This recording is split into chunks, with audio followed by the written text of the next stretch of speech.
안녕하세요 여러분, 성공합시다. 잘 지내셨죠? 네, 어저께 봤는데 오늘 또 새롭게 여러분들이 보고 싶네요. 제가 어저께 지남쌤 스타일의 전부치기 영상을 올렸어요.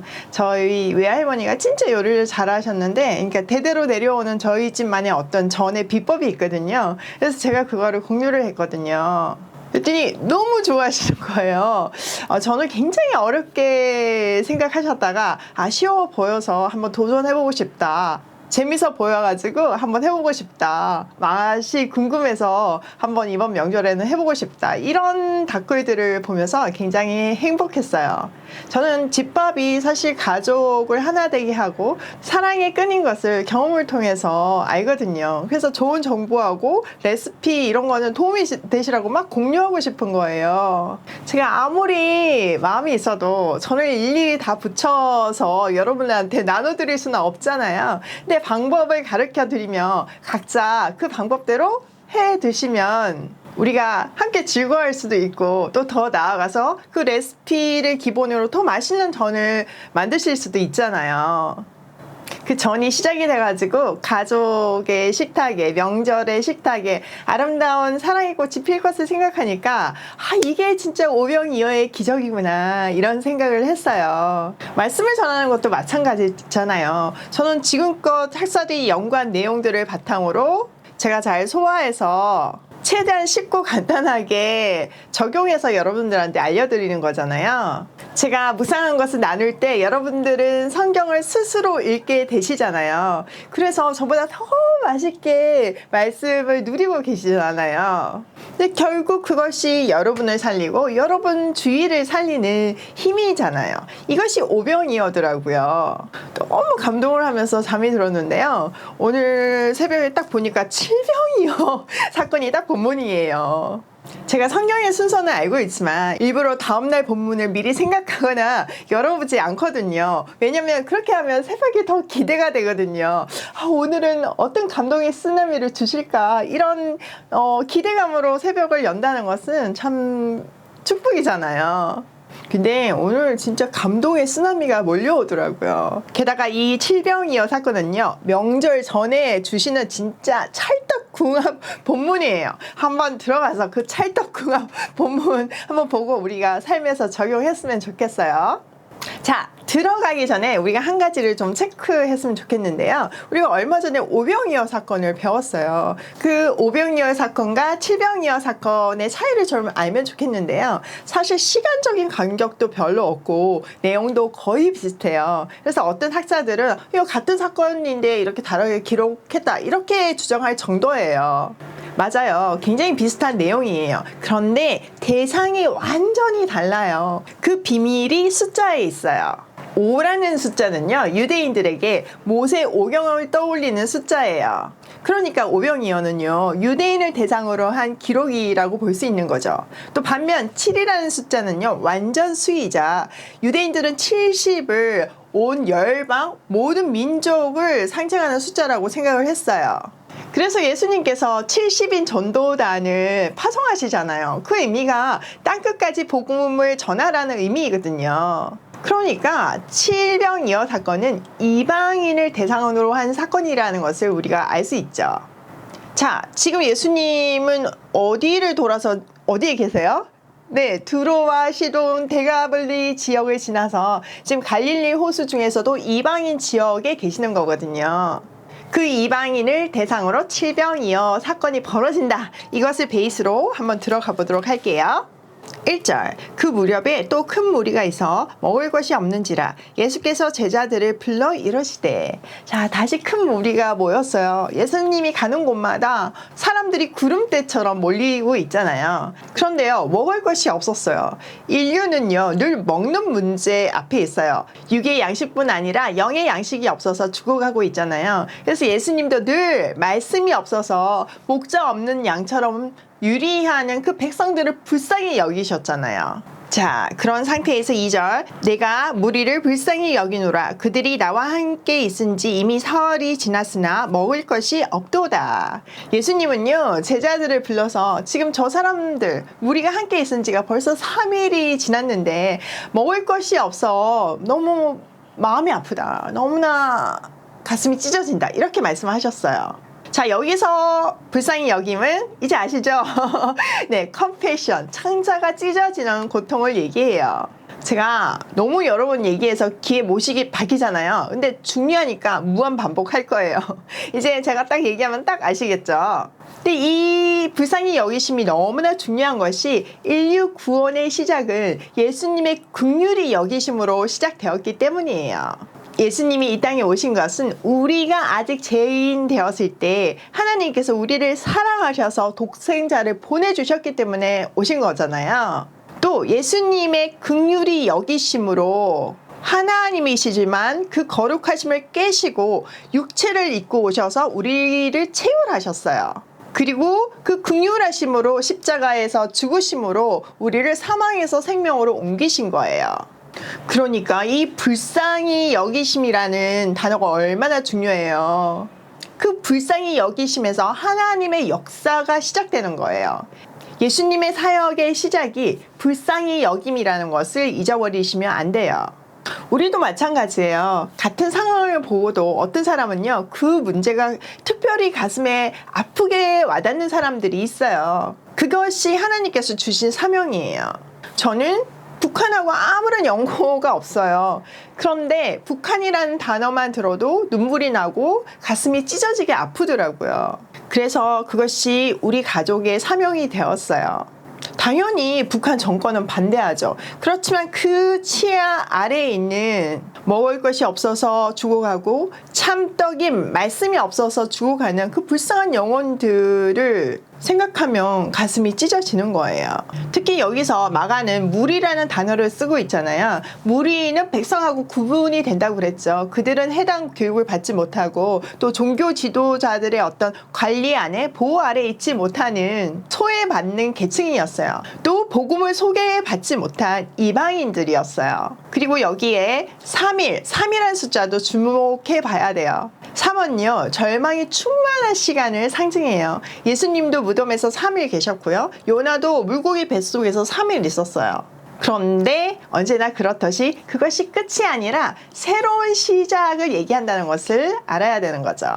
자, 3절, 만일 내가 그들을 굶겨 집으로 보내면 길에서 기진하리라. 그 중에서는 멀리서 온 사람도 있느니라. 자, 예수님은 지금 일정이 어떻게 되셨어요? 네, 두로, 시돈, 데가볼리, 그 지나서 지금 갈릴리 호수로 오셨잖아요. 그러니까 그들 중에는 처음부터 동행한 정말 여기 기록된 대로 멀리서 온 사람들이 있었던 거예요. 근데 그 사람들이 먹지 못한 채로 가면 기진맥진할까 걱정이 되신다는 거죠.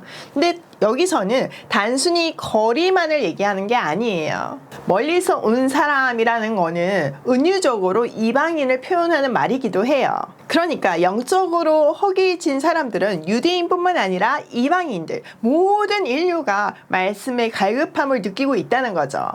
자, 4절, 제자들이 대답하되 이 강야 어디서 떨걸 얻어서 이 사람들을 배부르게 할 수 있으리까? 와우, 제자들의 반응이 조금 의외죠. 굉장히 시큰둥하잖아요.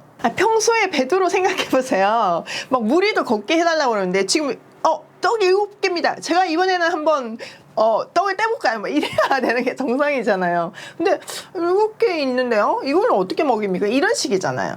근데 그게 이해가 안 되는 말인 게 사실 얼마 전에 오병이어 기적을 경험을 했잖아요. 같은 상황이에요. 심지어는 조금 나아요. 그땐 떡 5개였는데 지금 7개거든요. 그런데 이런 태도를 취한다는 것은 좀 이해가 안 되는 거죠.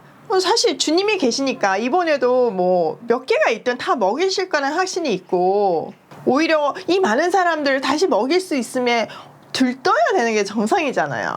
뭔가 영 꼬여 있다는 것이 감지돼요. 자, 5절 볼게요. 예수께서 물으시되 너희에게 떡 몇 개가 있느냐 이르되 7 이로소이다 하거늘. 예수님은요, 빵이 몇 개가 있냐고 물으셨어요. 7개라고 대답해요. 여기에도 시큰둥이 담겨있죠. 이 말은 뭐냐면은 이방인들에게까지 굳이 이 복음을 전해야 됩니까? 이런 뉘앙스가 담겨있는 거예요. 제자들도요, 비록 예수님을 지금 따라다니고는 있었지만 사실 아직도 지금까지 자라왔던 어떤 유대주의에서 벗어나지는 못했어요. 그래서 얼마 전에 장로들의 유전 때문에 율법 학자들이 손을 안 씻는 것에 대해서 따졌을 때 예수님이 괜찮다고 했을 때 뭔가 그들도 걸렸잖아요. 그래서 그들 다 가고 나서 예수님 따로 찾아가가지고 질문하잖아요. 다시 해석해달라고 하잖아요. 그러니까 이해가 그들도 안 된다는 얘기예요. 그들 마음에도 여전히 강한 유대주의가 남아 있었던 거죠. 이 시큰둥한 대답에서, 이 부정적인 대답에서 그들의 마음이 고스란히 드러나 버렸어요. 자, 6절. 예수께서 무리를 명하여 땅에 앉게 하시고 떡 7개를 가지사 축사하시고 떼어 제자들에게 주어 나누어 주게 하시니 제자들이 무리에게 나누어 주더라. 예수님은요, 제자들의 시큰둥한 반응에도 아랑곳하지 않고 오히려 무리들을 땅에 앉게 하세요. 그리고 빵 7개를 제자들로부터 받아서 감사 기도하시고 그걸 떼어서 제자들에게 다시 주셔가지고 그들이 나누어 주게 하세요. 결국 제자들로 하여금 복음의 통로, 빵이 예수님이잖아요. 그 예수님을 전하는 통로가 되게 하는 건 거예요. 자, 여기에 보면 가지사, 축사하시고 떼어 나누어 주게 하시니, 이 4가지 동사가 굉장히 중요해요. 자, 다시 보면요, 예수님께서 빵 7개가 있다니까 그걸 받으시고 그것을 축사하시고, 여기서 축사는 감사기도거든요. 감사기도 하시고 그리고 찢어서 나누시고 그것을 다시 제자들에게 주셔서 제자들이 나누어 주게 하시잖아요. 예수님은요, 하나님이시지만 인간의 몸을 입고 오셨기 때문에 사시는 동안에는 자기 것이 아닌 다 받은 것이에요. 예수님도 육체 안에서는 하나님으로부터 모든 것을 받으신 건 거죠. 즉 이거는 우리의 모든 것은 하나님 것이라는 청지기 정신을 보여주는 거예요. 그래서 그 받은 것에 감사하시고 그것을 떼어서, 여기서 떼다는 거는 요한복음 6장에 근거해서 십자가에서 자기 몸을 찢으심을 의미해요. 그러니까 이것을 통해서 십자가를 통과해서 나누어주는 삶을 살아야 함을 보여주는 거예요. 받은 것에 감사하고 그것이 하나님 것이기 때문에 하나님의 뜻대로 나누어 줄 수 있는 거죠. 우리는 그냥 전달자잖아요. 이건 굉장히 심플해요. 내 것이 아니라 주님께 받은 것인 것이 내 마음 가운데 이게 명확하면요, 나누어 주는 것이 너무나 당연하고 힘들지 않아요. 내놓는 것이 힘든 것이 아니라 기쁨으로 주인의 뜻대로 전달할 수 있기 때문이에요. 요즘 택배 문화가 굉장히 활성화되어 있잖아요. 근데 택배 기사님들이 그 제품들을 사실 수거해가지고 트럭 안에 보관하시고 그걸 이제 나누어 주시잖아요. 근데 그 택배 기사님들이 그것을 자기 트럭 안에 있다고 내 소유라고 생각하고 마구 써버린다고 생각을 해보세요. 그 말이 안 되죠. 마찬가지예요. 우리가 우리에게 맡기신 물질과 재능을 내 마음대로 쓴다는 것은 그거랑 똑같은 이야기예요. 이게 내 것이 아니고 주님께 맡은 거라는 생각이 분명하니까요, 물질에서 굉장히 자유할 수 있고 나누는 것이 너무나 당연하게 느껴지게 되더라고요. 또 하나의 포인트는요, 유대인 대상의 오병이어에서는 유대의 간습에 따라 하늘을 우러러 축사하셨어요. 근데 여기서는 이방인의 간습에 따라서 감사 기도하시고 떡을 나누세요. 그러니까 상대방의 눈높이에 맞춰서 시작하시는 예수님의 세심한 배려와 사랑을 볼 수 있는 거죠. 자, 7절 넘어가 볼게요. 또 작은 생선 2마리가 있는지라 이에 축복하시고 명하사 이것도 나누어 주게 하시니.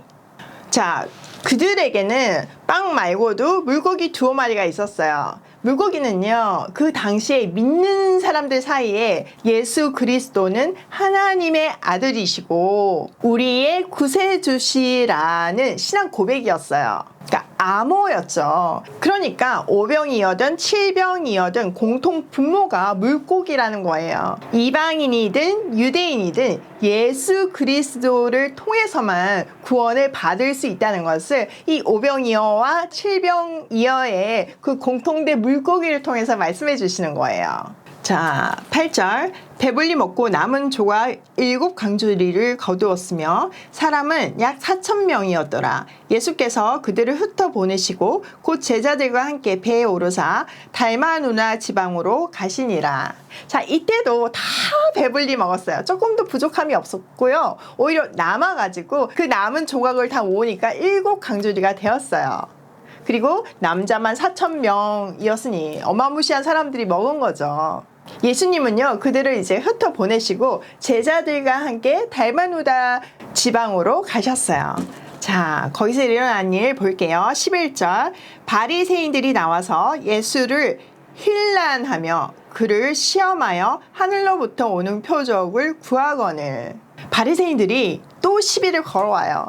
예수님을 시험하고 또 힐난한다고 그랬잖아요. 굉장히 비판을 하면서 당신이 메시아라고 주장을 하는데 그러면 하늘로부터 내리는 사인, 기적을 행해보라고 요구해요. 사실 지금까지 예수님이 행하신 것들, 병자를 고치고 귀신을 쫓아내고 또 눈먼 자가 눈을 뜨고 뭐 이런 것들을 보면 이사야가 메시아가 오면 나타나는 사인이 이런 거다 하고 완전하게 일치를 하거든요. 사실 그들은 막 조사하고 와가지고 그 광경을 보고 또 보고 또 보고 또 보고 했어요. 이미 충분히 봤는데도 또 표징을 구한다는 것은 그들은 이미 마음이 다쳐서 믿을 마음이 없다, 이 얘기를 하는 거예요. 자, 여기에 대해서 예수님의 반응은 예수께서 마음속으로 깊이 탄식하시며 이르시되 어찌하여 이 세대가 표적을 구하느냐. 내가 진실로 너에게 이르노니 이 세대에 표적을 주지 아니하리라 하시고 그들을 떠나 다시 배에 올라 건너편으로 가시니라. 자, 예수님은 마음속으로 깊이 탄식하셨어요. 그들의 강팍한 마음이 너무나 아픈 거였어요. 그러면서 이 세대는 아무런 표징을 얻지 못할 것이라고 얘기해요. 자, 병행 본문인 마태복음에 보면요, 이 세대가 아니라 악하고 음란한 세대라고 표현하고 계세요. 그리고 요나의 표적 외에는 아무것도 보일 것이 없다고 말씀하세요. 자, 악하고 음란하다는 거는 우상 숭배를 얘기를 하는 거예요. 그들이 형식적으로는 굉장히 하나님을 잘 믿고 잘 따르고 율법을 지키고 섬기는 것 같이 보이지만 실상은 자기들의 신념, 가치, 이익, 세상을 섬기고 있다는 것을 지적하고 계시는 거예요. 또 요나의 표적밖에 보일 것이 없다고 하셨는데요. 요나는요, 아수르는 그 당시에 북방 이스라엘의 적국이었거든요. 그곳으로 파송된 최초의 선교사였어요. 근데 파송은 받았지만 요나는 정말 가고 싶지 않았어요. 자, 일제시대를 상상해 보면 되는데요. 여러분, 일제가 우리를 압제한 적이 있었잖아요. 식민지화 한 적이 있었잖아요. 그러면 그 식민지 상태에서 일본이 부강해진다는 것은 한국을 더 압제한다는 얘기예요. 지금 아수르하고 북방 이스라엘이 그런 상황이었는데 아수르에게 하나님 말씀을 전하라는 것은 정말 하고 싶지 않은 일인 거죠. 그들이 잘 되면 결국은 자기 민족이 죽게 되는, 어떻게 보면 매국노 같은 그런 일이었던 거예요. 결국 그것은 유대주의라는 거예요. 그리고 그것을 떠나서 건너편으로 가셨어요. 자, 14절 볼게요. 제자들이 떡 가져오기를 잊었음에 배에 떡 한 개밖에 그들에게 없더라. 자, 제자들이요, 배를 탔는데 세상에나 떡을 안 갖고 온 거예요. 그때 당시에 식당이 별로 없었잖아요. 그러니까 여행 갈 때 먹을 것을 챙기는 것은 너무나 중요한 일이었는데 뭐 질병이어 사건이 있고 이러니까 정신이 없어서 떡을 안 챙긴 거예요. 그러니까 배에 탄 제자들이 야, 떡 안 갖고 가자고, 야, 너 왜 안 챙겼어? 막 이러면서 서로 싸우고 있으니까 예수님이 너무 기가 막힌 거예요. 지금 예수님이 참 떡이시잖아요. 지금 빵 7개로 그 4,000명을 먹였는데 지금 배 안에 있는 사람 기껏해야 몇십 명밖에 안 될 건데 지금 빵 하나면 충분한 거잖아요. 근데도 아직도 그걸 못 깨닫고 막 빵 얘기하고 있으니까 한심하신 거죠. 그래서 예수님이 15절, 예수께서 경고하여 이르시되 삼가 바리새인들의 누룩과 헤롯의 누룩을 주의하라 하시니. 예수님은요, 떡을 소재로 제자들을 교육하세요. 자, 바리새인의 누룩과 헤롯의 누룩을 조심하라고 말씀하세요. 이때 당시 바리새인들은요, 종교 지도자들이었고요, 헤롯은요, 정치 지도자들이었어요. 그러니까 그들이 유대 사회에 미치는 영향은 어마무시했어요. 근데 문제는 그들이 나쁜 영향을 미치고 있다는 거예요. 성경에서 대체적으로 누룩은요, 죄와 악의 의미로 사용되고 있어요. 자, 유월절 다음 날부터 누룩 없는 빵을 먹으면서 무교절을 지키잖아요. 그것은 구원은 그 어떤 영향력이 아닌 오직 어린 양의 죽음, 즉 그리스도의 죽음에 근거한다는 의미예요. 여기서도 당시 종교 지도자, 정치 지도자들의 나쁜 영향력과 잘못된 가르침을 조심하라는 의미인 거예요. 근데 그들한테 가장 큰 문제점은요, 유대주의였어요. 요나처럼요. 그들의 입장에서는요, 자기들은 택한 백성이고 엄청난 선민이었어요. 그러니까 굳이 이것을 다른 나라의 이방인들에게까지 하나님 말씀을 전해야 된다는 것은, 또 그들도 자녀가 된다는 것은 받아들이기 힘든 일이었고 그렇게 하고 싶지도 않았어요. 자, 16절 제자들이 서로 수군거리기를 이는 우리에게 떡이 없음이로다 하거늘. 제자들은요, 예수님 그렇게 말씀하셨는데도 못 알아들어요. 빵이 없다고 혼내시는 줄 알고요, 아직도 먹을 걱정을 하고 있는 거예요. 산떡이신 예수님이 바로 옆에 계시는데도요, 5병이여 7병이여 기적을 경험하고도 기적은 기적이고 아직 현실은 현실인 거예요. 자, 17절 예수께서 아시고 이르시되 너희가 어찌 떡이 없음으로 수군거리느냐, 아직도 알지 못하며 깨달지 못하느냐, 너희 마음이 둔하냐, 너희가 눈이 있어도 보지 못하며 귀가 있어도 듣지 못하느냐, 또 기억하지 못하느냐. 내가 떡 5개를 5,000명에게 떼어줄 때 조가 몇 바구니를 거두었더냐, 이르되 12이니라. 또 7개를 4,000명에게 떼어줄 때 조가 몇 강조리를 거두었더냐, 이르되 7이니이다. 이르시되 아직도 깨닫지 못하느냐 하시니라. 예수님은요, 아직도 깨닫지 못하는 제자들을 너무 안타까워 하세요. 결국 그들의 마음이 무뎌 있는 모습이 너무너무 안타까우신 거죠.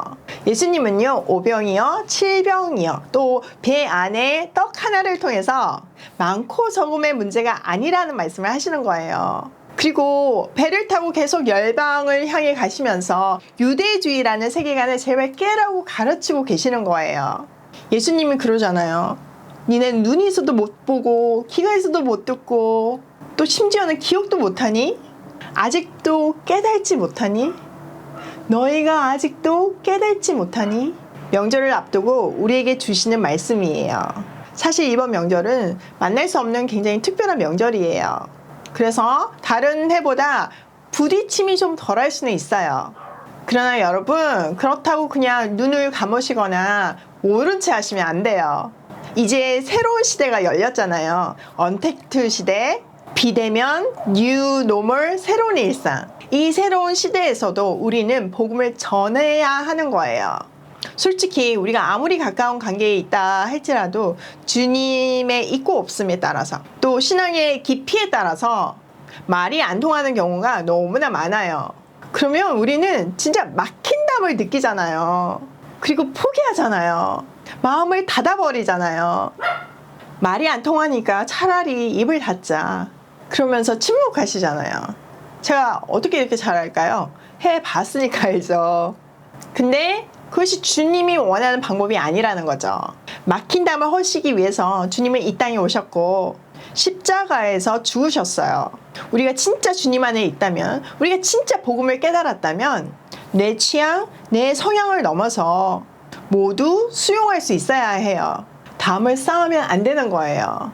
비대면 시대니까 얼마나 담 쌓기가 좋아요. 근데요, 사람은요, 하나님의 모양과 형상대로 지음을 받았기 때문에 말을 하지 않아도 느껴지는 거가 있어요. 우리가 아무리 가면을 쓰고 안 그런다 해도 우리 안에 있는 막힌 담을 느끼는 거예요. 주님의 십자가의 사랑으로 그 막힌 담을 헐 때 우리의 말에서, 우리의 작은 행동에서 비로소 주님의 사랑을 흘러보낼 수 있는 거예요. 여러분, 제가 전 부치는 방법 공유했잖아요.